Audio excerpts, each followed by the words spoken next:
तो फ्रेंड्स, आज 2 अक्टूबर 2020 है। आज के सारे इंपॉर्टेंट करंट अफेयर लेकर आए हैं, डिस्कस करें डिटेल में। तो आप वीडियो पूरा ध्यानपूर्वक देखिए। अगर आप हमारे चैनल पर नए हैं, चैनल को सब्सक्राइब अवश्य कर लें। चलिए देखते हैं आज 2 अक्टूबर 2020 की इंपॉर्टेंट करंट अफेयर्स क्या है। पहला करंट अफेयर है, भारतीय तटरक्षक जहाज कनकलता बरुआ को कहां पर सेवा में शामिल किया गया है। तो भारतीय तटरक्षक जहाज है कनकलता बरुआ, इसको कहां पर सेवा में शामिल कर लिया गया है। पहला कोच्चि, दूसरा मुंबई, तीसरा कोलकाता, चौथा ऑप्शन है भुवनेश्वर। करेक्ट है ऑप्शन यहाँ पर तीसरा, कलकत्ता में कनकलता बरुआ भारतीय तटरक्षक शिप जहाज है, उसे कमीशन किया गया है। करेक्ट ऑप्शन तीसरा। 30 सितंबर 2020 को additional secretary ministry of defence के श्री GS नंदन के द्वारा कमीशन किया गया ICG कनकलता बरुआ क्या है। ICG क्या है, इंडियन कोस्ट गार्ड शिप है। भारतीय तटरक्षक जहाज कनकलता बरुआ कोलकाता में से कमीशन किया गया, सेवा में शामिल किया गया है। नेक्स्ट है, निम्न में से किस देश में भारत कैंसर हॉस्पिटल और क्रिकेट स्टेडियम बनाएगा। तो निम्न में से किस देश में भारत कैंसर हॉस्पिटल और क्रिकेट स्टेडियम बनाएगा। पहला म्यांमार, दूसरा मालदीव, तीसरा नेपाल, चौथा ऑप्शन है डेनमार्क।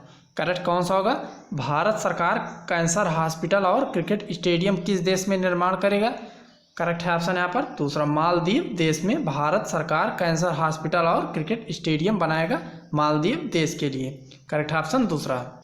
100 बेड का हॉस्पिटल होगा कैंसर हॉस्पिटल, कितने 100 बेड का होगा। और 22,000 सीटर स्टेडियम बनेगा मालदीव्स में। मालदीव्स के कौन है प्रेसिडेंट, मोहम्मद सोलेह हैं वहाँ के प्रेसिडेंट। PM नरेंद्र मोदी ने ये बात कही है, आपस में मेमो साइन हुआ है। 100 बेड का हॉस्पिटल कैंसर हॉस्पिटल और 22,000 सीटर स्टेडियम बनेगा कहाँ पर, मालदीव में। मालदीव की कैपिटल क्या है, माले है। मालदीवियन रुपया वहाँ की करेंसी है मालदीव देश की।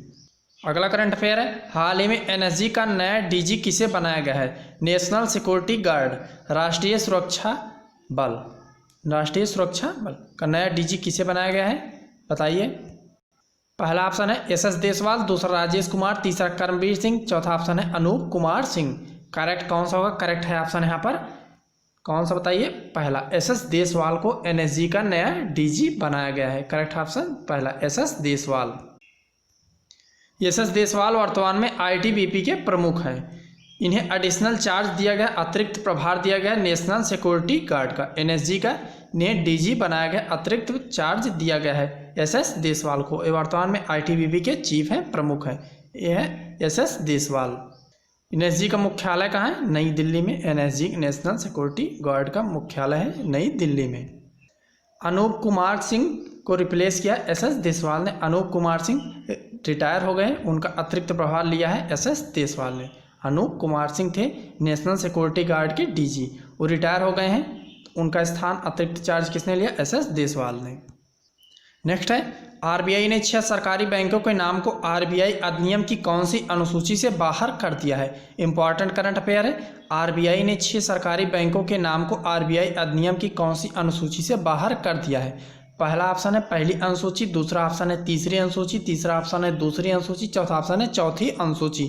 करेक्ट कौन सा होगा, RBI ने 6 सरकारी बैंकों के नाम को RBI अधिनियम की कौन सी अनुसूची से बाहर कर दिया है। करेक्ट ऑप्शन है यहाँ पर थर्ड, दूसरी अनुसूची से बाहर कर दिया है। करेक्ट ऑप्शन है तीसरा। इससे पूर्व 2017 में 27 सरकारी बैंक थी, अब होकर कितनी बैंक रह गई हैं, 12 सरकारी बैंकें हो गई हैं, क्योंकि सभी बैंकों को मर्ज कर दिया गया, इसलिए इन्हें 6 पब्लिक सेक्टर बैंक को दूसरी अनुसूची से निकाल दिया है RBI एक्ट के। RBI एक्ट के दूसरी अनुसूची से 6 पब्लिक सेक्टर बैंक को निकाल दिया है। क्यों निकाल दिया है, इनको मर्ज कर दिया गया है एक दूसरे से। अब कितनी रह गई सरकारी बैंक, 12। पहले कितनी थी, 27 थी 2017 में, अब आपस में मर्ज करके 12 रह गई हैं, इसलिए इनके नाम को RBI एक्ट के सेकंड शेड्यूल से हटा दिया गया, दूसरी अनुसूची से हटा दिया है। कौन सी बैंक है, सिंडिकेट बैंक है, ओरिएंटल बैंक ऑफ कॉमर्स है, United bank of India, Andhra bank है, कारपोरेशन बैंक है, इलाहाबाद बैंक है। इन्हें एक दूसरे से मर्ज कर दिया गया दूसरी बैंकों में, जैसे इलाहाबाद बैंक को इंडियन बैंक में मर्ज कर दिया, इलाहाबाद बैंक को इंडियन बैंक में मर्ज कर दिया है। इसी तरीके से दूसरी बैंकों को भी आपस में एक दूसरे मर्ज कर दिया गया है दूसरी बैंक से। इसलिए अब कितनी रह गई बैंक सरकारी, 12। पहले कितनी थी, 27 थी 2017 में, अब रह गई हैं 12। तो दूसरी अनुसूची से बाहर कर दिया गया है इनके नामों को। अगला करंट अफेयर है, हाल में विश्व शाकाहारी दिवस कब मनाया गया? तभी हाल में विश्व शाकाहारी दिवस मनाया गया, वर्ल्ड वेजिटेरियन डे कब मनाया गया? पहला ऑप्शन 1 अक्टूबर, दूसरा 25 सितंबर, तीसरा ऑप्शन 3 अक्टूबर, चौथा ऑप्शन है 2 अक्टूबर। करेक्ट ऑप्शन कौन सा होगा? करेक्ट है ऑप्शन यहाँ पर पहला 1 अक्टूबर। पहले अक्टूबर को विश्व शाकाहारी दिवस मनाया गया। यह दिवस आनंद और स्वास्थ्य को बढ़ावा देने के लिए और शाकाहार को बढ़ावा देने के लिए वर्ल्ड वेजिटेरियन डे मनाया था 1 अक्टूबर 2020 को। वर्ल्ड वेजिटेरियन यूनियन के द्वारा इसे मनाया था 1 अक्टूबर 2020 को हर साल मनाया था वर्ल्ड वेजिटेरियन डे, विश्व शाकाहारी दिवस।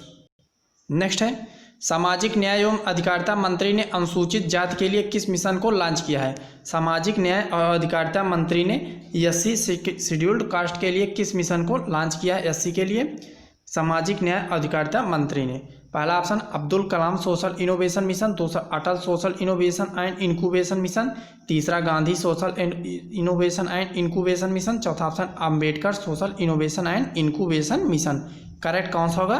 करेक्ट ऑप्शन यहाँ पर fourth, Ambedkar social innovation and incubation mission launch किया है सामाजिक न्याय और अधिकारिता मंत्री ने अनुसूचित जाति के लिए।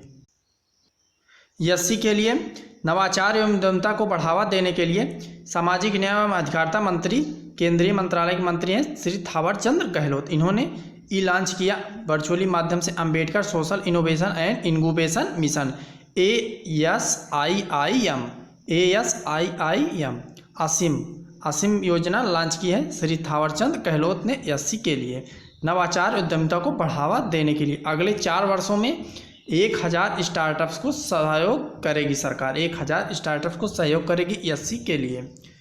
इसके अंतर्गत नवाचार और उद्यमिता को बढ़ावा दिया जाएगा।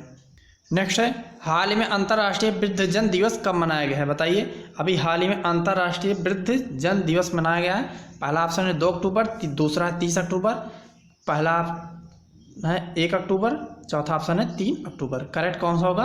अभी हाल में अंतर्राष्ट्रीय वृद्धजन दिवस मनाया। करेक्ट ऑप्शन है यहाँ पर तीसरा, 1 अक्टूबर को मनाया गया अंतर्राष्ट्रीय वृद्धजन दिवस। बुजुर्गों के स्वास्थ्य देखभाल को बढ़ावा देने के लिए, लोगों में जागरूकता पैदा करने, उनके प्रति सम्मान को बढ़ावा देने के लिए अंतर्राष्ट्रीय वृद्ध दिवस 1 अक्टूबर को मनाया था, इंटरनेशनल ओल्डर पर्सन डे। इस बार की थी pandemic do they change how we address age and ageing. इस बार की थीम थी pandemic do they change how we address age and ageing. इस बार की थीम थी international day of older persons, 1 अक्टूबर को मनाया जाता है। नेक्स्ट है, भारतीय एरोस्पेस स्टार्टअप अग्निकुल कॉस्मॉस ने किस रॉकेट परीक्षण के लिए अलास्का एरोस्पेस कॉरपोरेशन के साथ समझौता किया है? तो अग्निकुल कॉस्मॉस भारतीय एरोस्पेस स्टार्टअप है अग्निकुल कॉस्मॉस। इसने किस रॉकेट के परीक्षण के लिए अलास्का एरोस्पेस कॉरपोरेशन के साथ समझौता किया है? पहला है त्रिशूल, दूसरा है पिनाक, तीसरा अग्निबाण, चौथा ऑप्शन है ब्रह्मास्त्र। करेक्ट है ऑप्शन यहाँ पर तीसरा अग्निबाण। अग्निकुल कॉस्मॉस ने भारतीय स्टार्टअप से इसने अग्निबाण अपना रॉकेट बनाया है। अग्निबाण क्या नाम है उसका? अग्निबाण है। इसके परीक्षण के लिए अलास्का एरोस्पेस के साथ समझौता किया है टेस्ट लॉन्च ऑफ अग्निबाण के लिए। किसने? अग्निकुल कॉस्मॉस भारतीय स्पेस स्टार्टअप से अलास्का एरोस्पेस से इसका परीक्षण करने के लिए इस कंपनी के साथ समझौता किया है। अलास्का एरोस्पेस का हेडक्वार्टर कहाँ है? यूएसए में है। कहाँ पर है? यूएसए में इसका हेडक्वार्टर है। नेक्स्ट है, निम्न में से किस महीने को स्तन कैंसर जागरूकता माह के रूप में मनाया जाता है? निम्न में से किस महीने को स्तन कैंसर जागरूकता माह के रूप में मनाया जाता है? पहला सितंबर, दूसरा अक्टूबर, तीसरा जुलाई, चौथा ऑप्शन है नवंबर। किस माह को स्तन कैंसर जागरूकता माह के रूप में मनाया जाता है? करेक्ट ऑप्शन अक्टूबर माह को, ऑप्शन दूसरा करेक्ट है। यह दिवस WHO के द्वारा मनाया था 1 अक्टूबर से 31 अक्टूबर के मध्य। अक्टूबर मनाया जाता है ब्रेस्ट कैंसर अवेयरनेस मंथ के रूप में मनाया जाता है। ब्रेस्ट कैंसर अवेयरनेस मंथ क्या है? अक्टूबर माह को मनाया जाता है। करेक्ट ऑप्शन दूसरा, अक्टूबर माह को मनाया जाता है। स्तन कैंसर जागरूकता माह के रूप में मनाया जाता है अक्टूबर माह को। अगला है, हाल ही में किसने ग्रामीण विकास के लिए CSI टेक्नोलॉजी पहल लॉन्च किया था? हाल ही में किसने ग्रामीण विकास के लिए CSIR टेक्नोलॉजी पहल लॉन्च किया है? पहला डॉक्टर हर्षवर्धन सिंह, दूसरा राजनाथ सिंह, तीसरा पीयूष गोयल, चौथा ऑप्शन है धर्मेंद्र प्रधान।